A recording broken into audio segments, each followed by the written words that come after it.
Oh, thank you. Good morning. Good morning. Thanks, big thanks, to all of you for taking the time to be with us here this morning.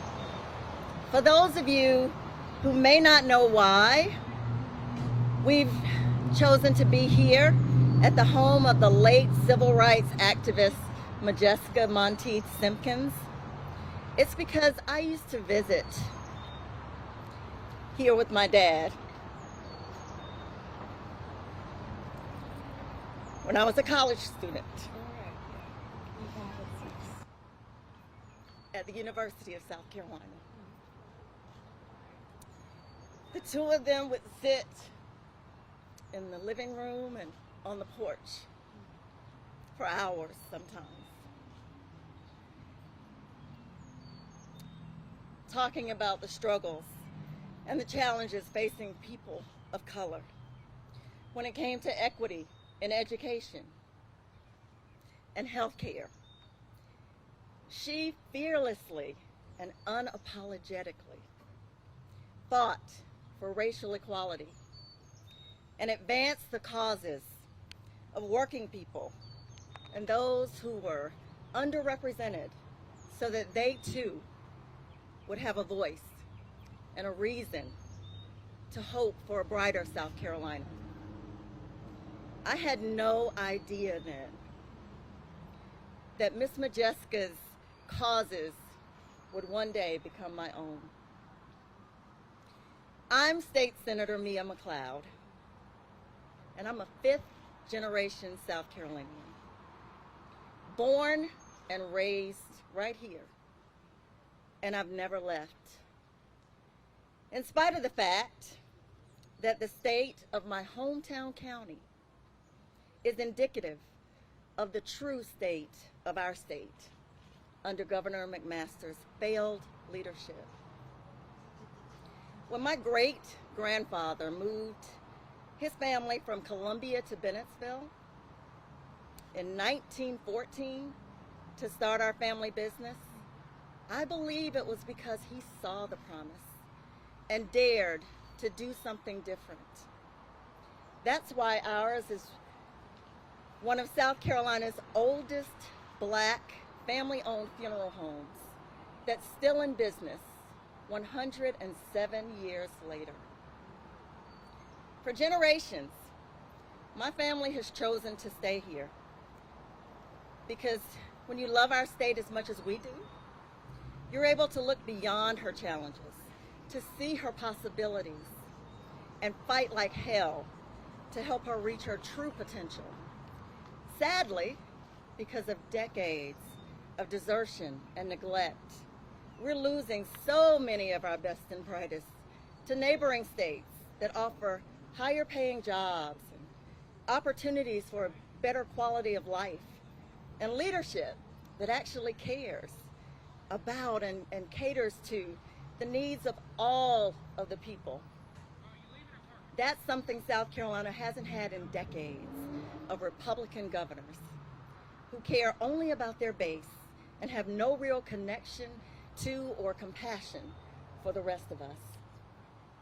So when my boys, both recent college graduates, tell me that this state, our state, under Republican control, doesn't represent their interests or value their voices, it's heartbreaking. And I know I'm not alone. That's why I ran for office, and it's why I've taken the fight straight to those in power, even when it meant pissing off members of my own party. I've been fighting the status quo for 10 years, and I'm still fighting, taking on the fights that no one else will, even when I have to fight alone. Now, more than ever, having the courage to lead matters. The past year has been very hard. When we needed leadership, we got cowardice. When we should have been united, Republicans politicized everything to divide us. For those who believe, like Governor McMaster and others, that South Carolina should just shut up and get back to their $7.25 an hour jobs, I challenge them to try to live on those wages. And while many South Carolina Dems continue to work hard to solve problems in our rural, underserved parts of the state, the governor is turning away federal unemployment dollars that folks across South Carolina desperately need, proving once again that he's only concerned with one problem, and that's getting himself reelected. Time and time again, these so-called leaders are still clinging to their good old days when the privilege and power of a few trumped the rights and freedoms of many. Yet, here we are. It shouldn't be us versus them or me versus you. We get to decide today who we are and how we plan to move forward. Year after year, gubernatorial election after gubernatorial election, South Carolina Democrats have done the same old things, the same old ways, and gotten our butts kicked. The future is now. We've got to reject the notion that South Carolina is always going to be divided, a divided red state. With your help, I look forward to building a unified state where the majority and the minority matter. All too often, we've seen the self-serving good old boys wield power with no courage, abandoning what they know is right for that which is easy and politically expedient. When it's time for them to stand up and fight for us, all of us, we get excuses like, it's not the right time to raise the minimum wage. Well, if not now, when? Change is scary, I get it. But we must remember that God has not given us a spirit of fear, but of power and of love and of a sound mind. I believe in a South Carolina where the governor has the courage to lead, the compassion to feel empathy for others, a connection to the people she represents, the character to do the right thing simply because it's the right thing, and the conviction to stand even if she has to stand alone. A South Carolina where everybody thrives, where folks earn wages they can actually live on, where equal pay for equal work, where Medicaid is expanded to ensure that all of our state's most vulnerable have access to affordable health care, a struggle I know all too well, where students get a quality education regardless of where they live, where addiction and mental health, those issues are treated in hospitals, not jail cells. Where rural South Carolina counties no longer are the forgotten corridors of shame and neglect. Where our best and brightest, from here, stay here.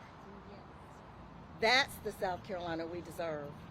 And there's an army of excited, everyday people who've been waiting to build a better, stronger state.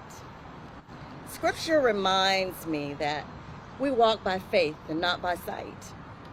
So if you believe as I do, that together we can build a better, stronger South Carolina, a South Carolina that all of us can be part of, a South Carolina that all of us can be proud of, then this is our moment. But only if we have the courage to seize it. South Carolina is ready for a leader who has the guts to govern. If you're ready for her too, go to miaforsc.com and let's get to work. Thank you guys for being here.